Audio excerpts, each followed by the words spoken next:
Em abril de 2025, você vai reviver os passos da Força Expedicionária Brasileira nos 80 anos de sua vitória na Itália, durante a Segunda Guerra Mundial. Conheça os campos de batalha, acompanhe passo a passo a evolução da campanha e visite os memoriais em honra dos soldados brasileiros em solo estrangeiro. Assista à live para tirar dúvidas e se inscreva na expedição Sala de Guerra A Cobra Fumou 2025. As vagas são limitadas e o link está na descrição.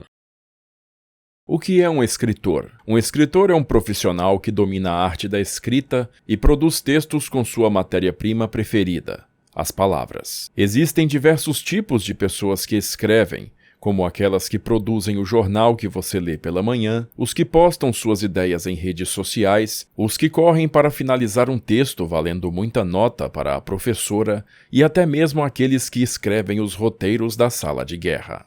Mas entre todas as pessoas que produzem textos no mundo, poucos se destacam. Qual seria a fórmula para conseguir o sucesso?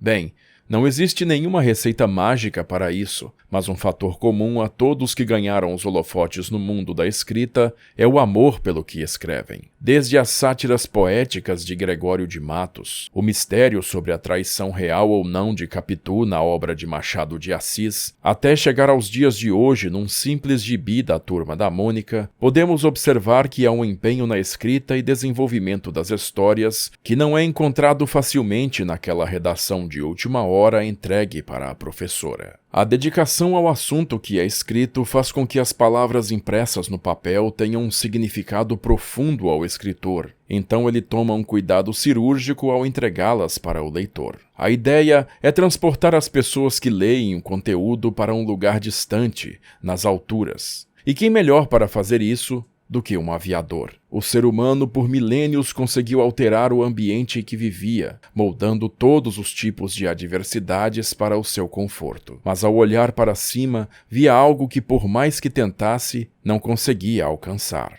o céu. E assim se passaram milênios de inovações. Dominamos o fogo, moldamos o ferro, criamos castelos com muito esmero, mas lá estavam os pássaros voando, sempre rindo da gente, nas alturas. Construímos balões e agora poderíamos ver o mundo lá de cima, mas o vento ditava o nosso rumo. Até que a nossa paciência acabou, e uma figura muito interessante, chamada Santos Dumont, conseguiu inventar uma geringonça mais pesada que o ar, que voava. E a demonstração, ocorrida em outubro de 1906 na França, mudaria o mundo para sempre. E uma pessoa, nascida 6 anos antes, teria essa nova máquina como inspiração pelo resto de sua vida. Em 29 de junho de 1900, nascia em Lyon, na França, Antoine-Marie Jean-Baptiste Roger. Essa criança provinha de uma família de raízes aristocráticas da nobreza francesa, datando do século V. Sua mãe era Marie de Fonscolombe, enquanto seu pai se chamava Jean de Saint-Exupéry, respectivamente viscondessa e visconde de Saint-Exupéry. Na longa linhagem da família, um dos seus parentes até mesmo lutou junto com os americanos na Guerra de Independência,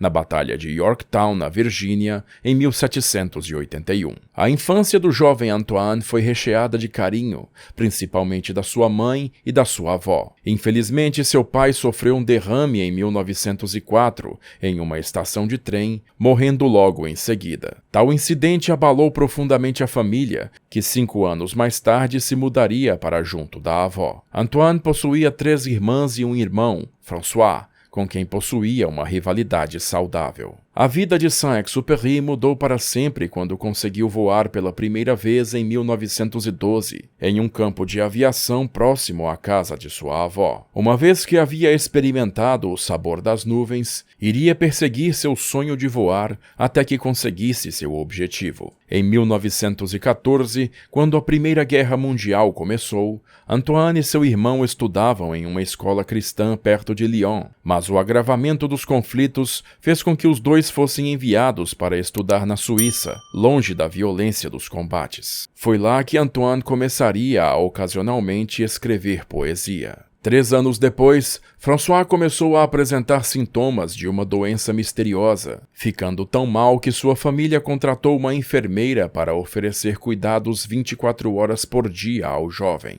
Em um momento, sentindo que estava piorando, François pediu que Antoine fosse chamado. Quando ele chegou ao quarto, François disse que iria morrer e ordenou que o seu irmão tomasse nota de todos os bens que deixaria para ele. Uma pequena arma, brinquedos e outros itens pessoais. Antoine achou um absurdo, tentou discutir com o irmão, mas com muita insistência, no final ele acatou o pedido. A família tinha esperanças de que a chegada do verão auxiliasse a melhora de François, mas não foi isso que aconteceu, e o jovem acabou falecendo em 1917 devido a uma febre reumática. E se diz que esse foi o episódio que ensinou a Antoine o valor da vida e sua fragilidade, com o jovem a partir de então evitando o materialismo o máximo que podia, favorecendo as conexões humanas que fazia durante sua existência. Em 1918, Antoine passaria apenas em parte dos exames para entrar na Academia Naval Francesa, mas reprovou na prova oral. Em seguida, foi a Paris estudar arquitetura na Escola de Belas Artes por cerca de 1 ano, enquanto aceitava diversos tipos de pequenos trabalhos para sobreviver. Em 1921, ingressou no exército como soldado, quando foi transferido para Estrasburgo e usou seu tempo livre para fazer algumas aulas de voo, recebendo a oportunidade de ser transferido para a Força Aérea da França em seguida, no ano de 1922. Ao ingressar na Força Aérea, recebeu seu brevet e logo foi transferido para o Marrocos, onde ficou estacionado por um breve período. 1 ano depois, Antoine saiu da vida militar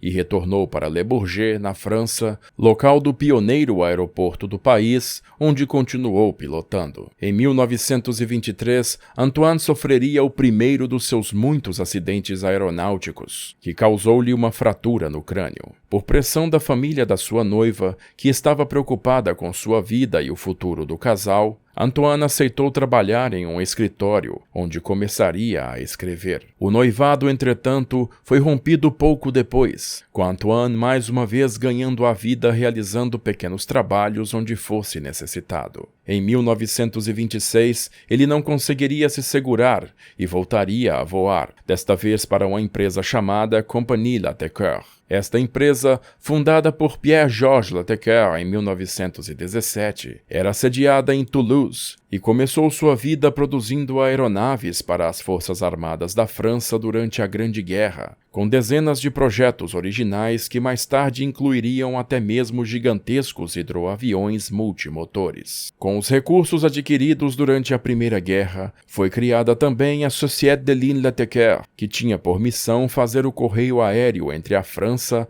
Marrocos, Senegal e a América do Sul. Mas essa empresa hoje é conhecida por outro nome, muito mais famoso, a Aéropostale. A missão de correio aéreo era um dos destaques da aviação do começo do século XX, já que então, informações que antes demoravam meses para serem entregues, agora levavam apenas dias, integrando as partes mais distantes do mundo por meio de aeronaves ainda rudimentares, que cruzavam a vastidão dos desertos, oceanos e florestas para cumprir sua missão. E com o espírito de aventura e motivação de Antoine de Saint-Exupéry, ele foi um dos primeiros a aceitar tal desafio, sendo responsável pela rota aérea de Toulouse até Dakar, por onde realizou diversos voos. E seria em 1926, no dia 1º de abril, que sua primeira peça literária seria publicada, chamada de O Aviador. O texto foi publicado pela revista Le Navire d'Argent número 11, de responsabilidade da livreira parisiense Adrienne Monnier, que tinha como proposta mostrar ao público todos os tipos de escritores franceses da época, dividido em 12 exemplares. Mas o que muitos não sabem é que, na verdade, O Aviador é apenas um trecho de uma obra maior de Saint-Exupéry, chamada de A Evasão de Jacques Berny, que ele escreveu durante seu serviço militar, quando já tinha seus brevês de piloto, mas ainda não tinha um número considerável de horas de voo. A história trata de um piloto chamado Jacques Berny e da sua relação com a aviação, de um acidente fatal com um amigo do protagonista, chamado Mortier, e do acidente do próprio Berny mais tarde. A reflexão acerca da camaradagem entre os colegas aviadores, a sensação de ver a terra de grandes altitudes, o desejo de romper com a monotonia da rotina e a ressignificação da morte também são temas abordados nessa obra. O livro não chegou a fazer um sucesso significativo na época, e 2 anos depois Saint-Exupéry foi promovido a diretor do aeródromo Cap Juby, em Rio de Ouro, no meio do Saara. Lá,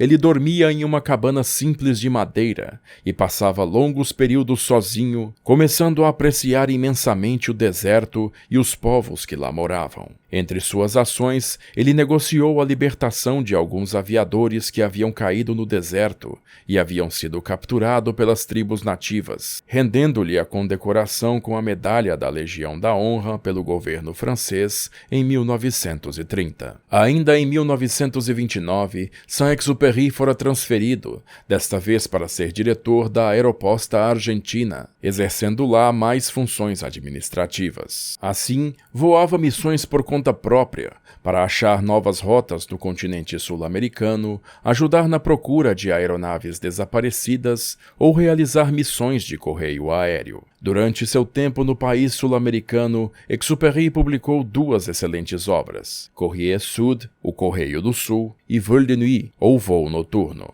Publicado em 1929, Correio Sul é uma espécie de evolução de A Evasão de Jacques Berny, já que conta com o mesmo protagonista, mas agora com novas histórias acerca de suas aventuras e desafios, como as dificuldades que os pilotos enfrentam durante sua profissão e até mesmo a escolha entre longas viagens que levavam o protagonista para longe de sua amada e manter seu relacionamento, sendo este um claro paralelo com a escolha que ele fez ao deixar de voar para tranquilizar a família de sua ex-noiva. O manuscrito da obra foi dado de presente pelo próprio autor para a escritora Louise de Vilmorin, sua ex-noiva, e apesar de ter rompido o relacionamento, nunca a esquecera por completo. A peça conta com 171 páginas escritas a lápis, correções em tinta de várias cores, com alguns trechos datilografados e até mesmo desenhos feitos pelo escritor. Atualmente, o manuscrito se encontra mantido pela Fundação Martin Budmer,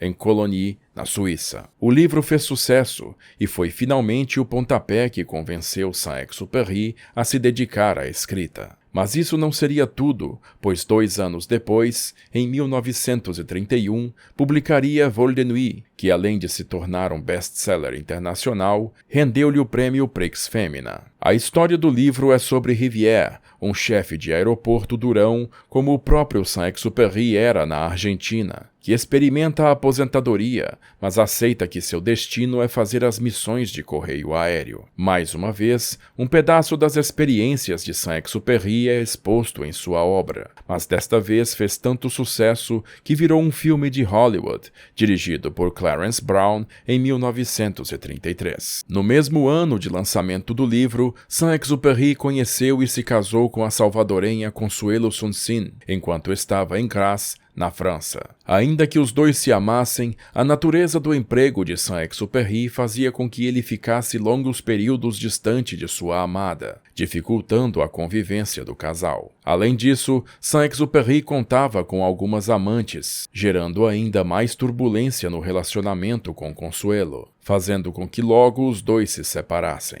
O amor e a dor da perda de sua musa iriam estar presentes em muitas das futuras obras de Saint-Exupéry. Anos depois, em 1935, Saint-Exupéry foi até a União Soviética como correspondente do jornal País Soir para cobrir as celebrações do Dia do Trabalho no país. Meses depois, Antoine e um colega, André Prévost, tentariam realizar uma corrida aérea, consistindo em um voo que sairia de Paris até Saigon, na Indochina controlada pela França. Se conseguissem realizar o feito em tempo recorde, ganhariam um prêmio de 150 mil francos. Utilizando um Caudron C-630 Simon, decolaram de Paris e caíram no meio do deserto líbio. E ao verem-se perdidos no meio do Saara, contavam apenas com um pouco de vinho, uma pequena garrafa de café, algumas laranjas, uvas e algumas bolachas. Seus mapas eram muito rudimentares e vagaram durante 4 dias, chegando muito perto da morte. Mas antes que o terrível destino acometesse os dois,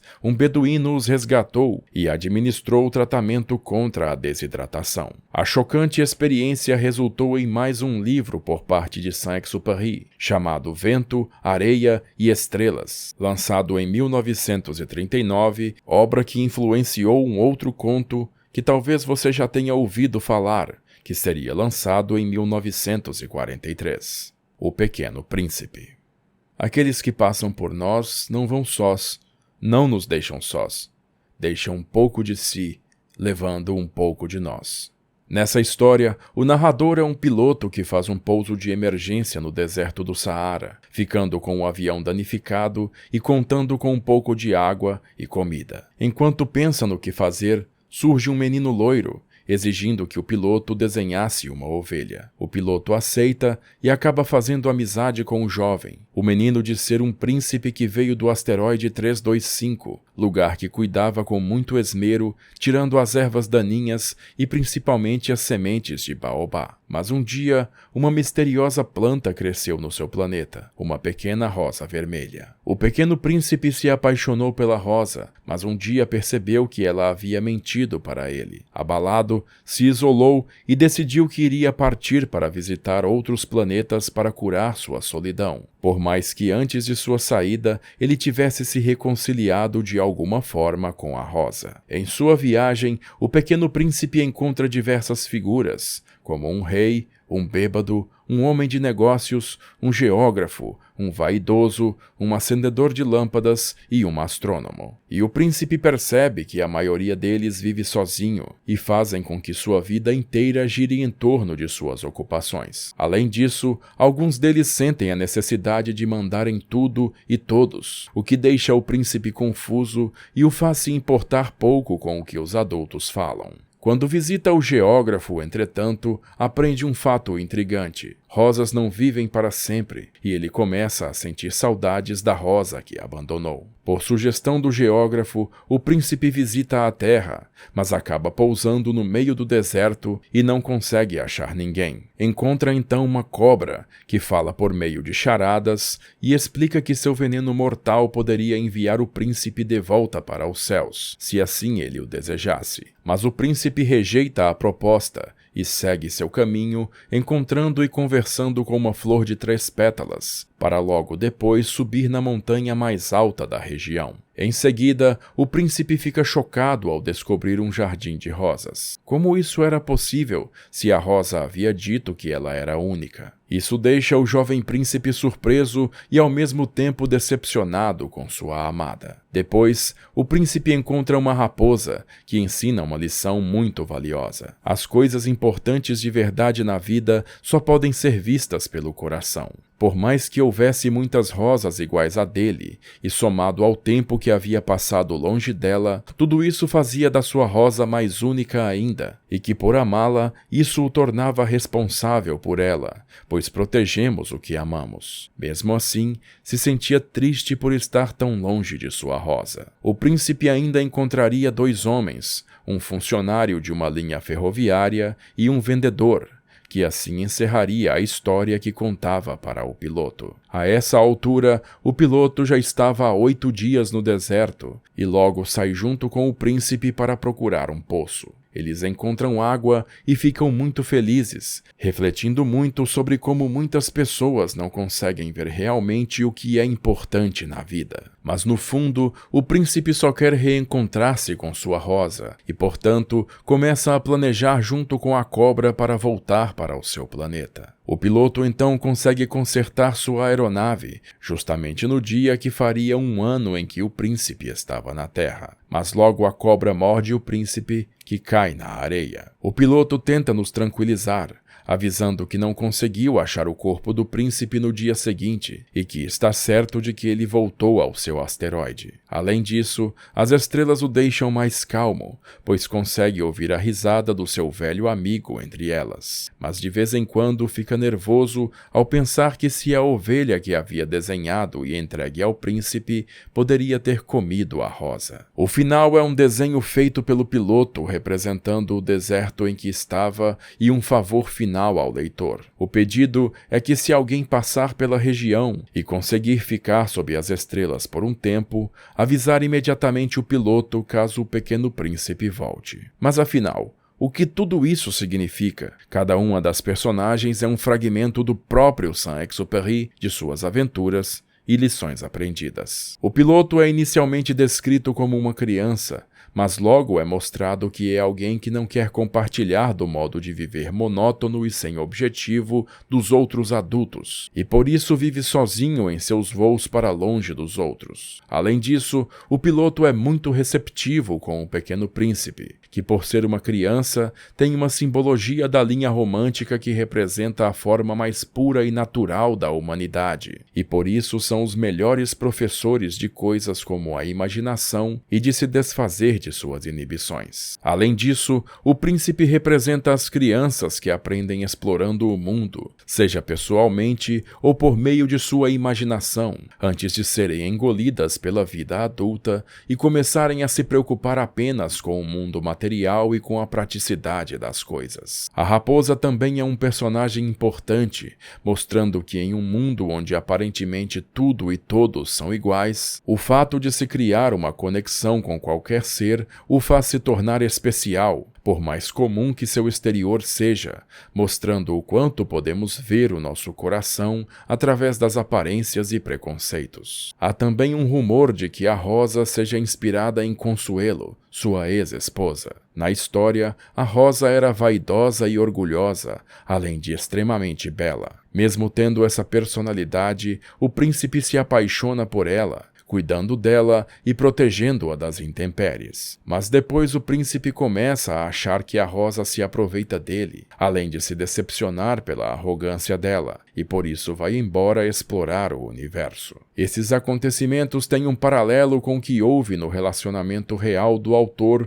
junto a Consuelo, com brigas e discussões, e Saint-Exupéry indo explorar o mundo em suas viagens a trabalho, deixando uma grande distância entre os dois. Mas ainda que se envolvesse com outras mulheres, ele sempre amou a sua Rosa, e ainda que ela fosse linda como muitas outras mulheres e estivesse longe de ser perfeita, ele havia criado uma conexão com ela, e por isso ela era especial e ele se sentia no dever de protegê-la. Uma das pistas que comprovam essa relação é que no asteroide do príncipe havia 3 vulcões, provavelmente inspirados pelos 3 vulcões visíveis da cidade natal de Consuelo, Armênia, em El Salvador. Além disso, a autobiografia de Consuelo, publicada póstumamente no ano 2000, se intitula O Conto da Rosa. O Pequeno Príncipe é uma obra que tem um fundo pessoal e foi feita com muita delicadeza por Saint-Exupéry, se destacando de suas outras obras. O Pequeno Príncipe é um sucesso titânico de reproduções, ficando atrás apenas em número de obras de enorme magnitude como a Bíblia, o Corão, o Livro Vermelho de Mao Tse-tung, Dom Quixote, a saga Harry Potter, Um Conto de Duas Cidades e O Senhor dos Anéis. Já foram vendidos um total de cerca de 200 milhões de exemplares do livro, que já foi traduzido para mais de 480 idiomas, sendo, portanto, o livro mais traduzido da história. Superficialmente, as ilustrações do livro, todas feitas por Saint-Exupéry, e a história em si dão a entender que são um conto para crianças. Mas, na verdade, as mensagens do livro são uma amálgama das lições que o autor aprendeu durante a vida, seja pela perda dos seus entes queridos, entendendo a fragilidade da existência, seja pelo seu longo período isolado no Saara e durante seus voos internacionais, em que tentava fugir dos conflitos e da monotonia da sociedade, ou pela valorização de quem você ama, pois ele mesmo percebeu o enorme valor que dava à sua amada apenas após perdê-la. A mensagem mensagem é, na verdade, para os adultos. O conteúdo do Pequeno Príncipe é um ensinamento de como devemos amar e respeitar aquilo que valorizamos, evitando que as aparências, preconceitos e superficialidades fiquem na frente do que o coração realmente sente. E essa mensagem é tão universal que pessoas de diversas sociedades, por mais que sejam completamente opostas culturalmente, podem entender o que o autor quer passar. E enquanto Saint-Exupéry se recuperava de mais um acidente aeronáutico, ocorrido na Guatemala em 1938, o mundo começava a entrar em ebulição. O início da invasão alemã ao território polonês em 1939 fez com que ele se oferecesse a ajudar seu país como aviador, sendo aceito como piloto de uma aeronave de reconhecimento Bloch 174. Mas a tempestade de aço alemã fora muito eficiente e em 1940 logo a França sucumbiu aos alemães. Saint-Exupéry conseguiu se refugiar nos Estados Unidos, fugindo da Europa via Portugal. Ele viveu por muito tempo em um apartamento com vista para o Central Park em Nova York e depois se mudou para uma casa em Long Island, sendo durante esse momento que desenvolveu O Pequeno Príncipe. Ainda durante seu exílio, que durou cerca de 27 meses, o governo fantoche alemão na França, a França de Vichy, nomeou Saint-Exupéry para um cargo no Conselho Nacional, o que ele veementemente negou e considerou um absurdo. Uma figura da qual Antoine antipatizava, o general Charles de Gaulle, acusou-o de supostamente estar contribuindo com o governo alemão, fazendo com que o desiludido autor entrasse numa espiral descendente de alcoolismo. Em 1942 ele publicou outro livro, chamado Piloto de Guerra, contando suas experiências na queda da França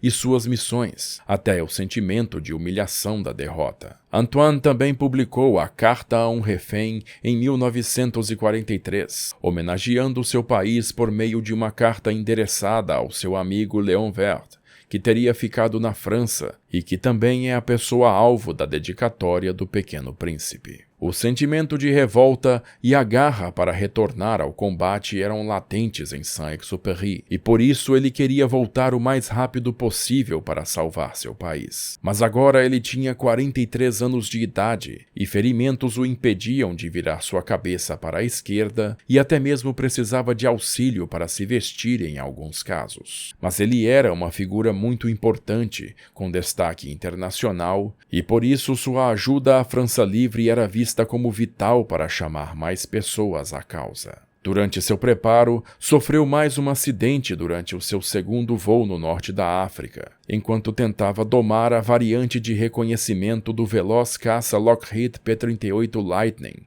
o F-5B. Contudo, ele logo se recuperou e voltou a voar, movido por seu amor patriótico à França. Mas no dia 31 de julho de 1944, Antoine de Saint-Exupéry decolou da ilha da Córcega para fazer o reconhecimento da área de Grenoble, na França, nos preparativos para a Operação Dragon, a planejada invasão aliada do sul do território francês. Mas daquela missão, Saint-Exupéry nunca retornou. Aquele aparentemente fora o fim do nosso heróico escritor, e 8 dias depois, Antoine de Saint-Exupéry foi declarado desaparecido em ação. Nem seu corpo nem sua aeronave foram encontrados apesar de diversas buscas sendo executadas na área nos anos seguintes, e durante décadas, o destino do autor do Pequeno Príncipe permaneceu uma grande incógnita. Mas em 1998, um pescador chamado Jean-Claude Bianco puxava sua rede em uma região do mar ao sul de Marsella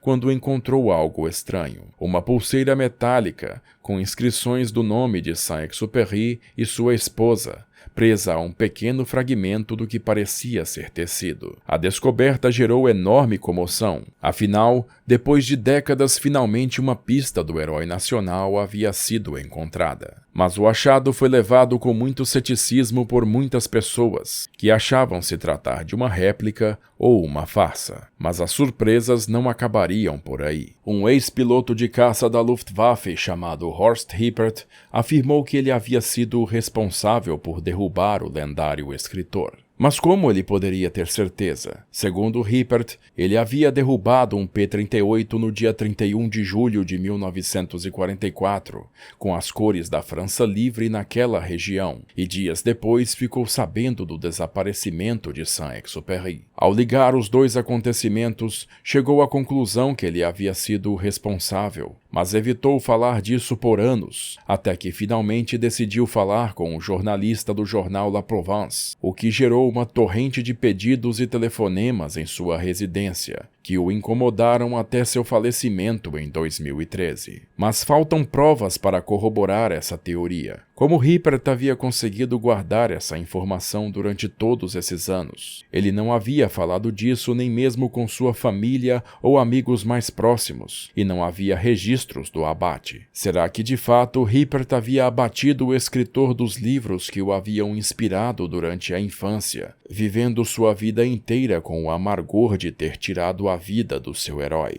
Essa e muitas outras teorias de quem abateu Saint-Exupéry surgiram durante os anos de busca pelo escritor. Mas no ano de 2004, uma das peças finais do quebra-cabeças do paradeiro de Antoine seria descoberta. Fragmentos de uma aeronave F-5B haviam sido descobertos perto da região onde foi encontrada a pulseira, com os números de série correspondendo ao caça que Exupéry pilotava. Nessas partes que foram encontradas, não fora detectado nenhum dano resultante de fogo inimigo, mas a hipótese de abate não pôde ser descartada, já que diversas partes da aeronave continuam desaparecidas. Os restos mortais de Saint-Exupéry também nunca foram encontrados, e talvez nós nunca saibamos o que realmente causou a queda do escritor. Antoine de Saint-Exupéry criava fortes laços com as pessoas dos locais que visitava, e como ele serviu na América do Sul, o Brasil também entrou na sua rota. No momento de expansão das rotas aéreas pela região, aeronaves realizavam escalas em aeródromos com comunicação sem fio, que possuíam hangares e casa para pilotos, e um desses aeródromos ficava na ilha de Florianópolis. Os pilotos franceses usavam a pista de pouso como ponto de apoio, e um dos bairros da cidade provavelmente tem seu nome em razão deles, o Campeche. O som da palavra parece muito com o termo francês camp et pêche, ou campo de pesca, o que faz sentido já que o local era uma vila de pescadores. Assim, em algum momento pode ter ocorrido a troca de escrita devido à diferença dos idiomas. O próprio Saint-Exupéry fez amizade com alguns dos pescadores nativos, mas como seu nome era muito estranho para o idioma local, ficou conhecido apenas como Zé Perry. Uma das canções de carnaval da cidade, hino do bloco Onodi, diz: "Desceu um avião lá no Campeche de um tal de Zé Perry. O aviador era maluco, trouxe um cachorro de pedigree." A cidade conta até mesmo com uma avenida chamada Pequeno Príncipe e uma rua chamada Servidão Saint-Exupéry. Há provas de no mínimo 3 visitas do escritor à cidade, além de dezenas de outros pilotos franceses que passavam pela região. Antoine de Saint-Exupéry não foi um homem sem falhas, mas foi uma figura corajosa, desbravando os perigos do início da aviação, ajudando a conectar regiões inteiras por meio do correio aéreo. Utilizou suas experiências para entreter pessoas de todo o mundo, e suas obras inspiram novos aviadores desde o seu lançamento há quase 100 anos. A sua proposta de mostrar o mundo pela perspectiva de alguém que quase literalmente vivia com a cabeça nas nuvens foi algo revolucionário para a época, e as lições que nos deixou foram passadas de uma forma tão delicada que não se estranha que seu nome figure entre os escritores mais influentes da história. Amar não é olhar um para o outro, é olhar juntos na mesma direção. Em 2025, a Sala de Guerra vai te levar numa viagem épica para conhecer de perto os lendários projetos secretos e aeronaves a jato da Luftwaffe e do Japão na Segunda Guerra Mundial, e mergulhar na história da construção da mais complexa arma do conflito, a bomba atômica. Conheça de perto os locais históricos, siga os passos de Robert Oppenheimer e sua brilhante equipe e aproveite para fazer um fantástico voo num verdadeiro bombardeiro Boeing B-29 Super Fortress. Garanta já o seu lugar na Missão Átomo 2025 da Sala de Guerra. Clique no link na descrição, as vagas são limitadas. Assista agora a uma entrevista exclusiva com o as da caça noturna da Luftwaffe, Major Martin Dreves, ganhador das Folhas de Carvalho para a Cruz do Cavaleiro, após atingir 52 abates na Segunda Guerra Mundial. Conheça sua carreira e sua vida pessoal através de suas próprias palavras, neste vídeo disponível apenas para membros Premium da Sala de Guerra. Se torne membro do canal para acessar o SDG Premium e boa diversão. E aí, gostou do nosso conteúdo? Se você quer que a Sala de Guerra continue produzindo esses vídeos, considere colaborar conosco. Você pode nos ajudar mandando um Pix pra gente ou então na nossa campanha lá no Apoia-se, onde você vai ter acesso ao nosso grupo exclusivo do WhatsApp e ter seu nome exibido aqui nos vídeos. O link tá bem aqui na descrição. Bom, se você gostou desse vídeo, não esquece de compartilhar ele com seus amigos, também dá um joinha pra gente e se inscreve aí na Sala de Guerra para não perder mais nada. Eu vou ficando por aqui, agradeço novamente a sua audiência e aquele abraço da Sala de Guerra.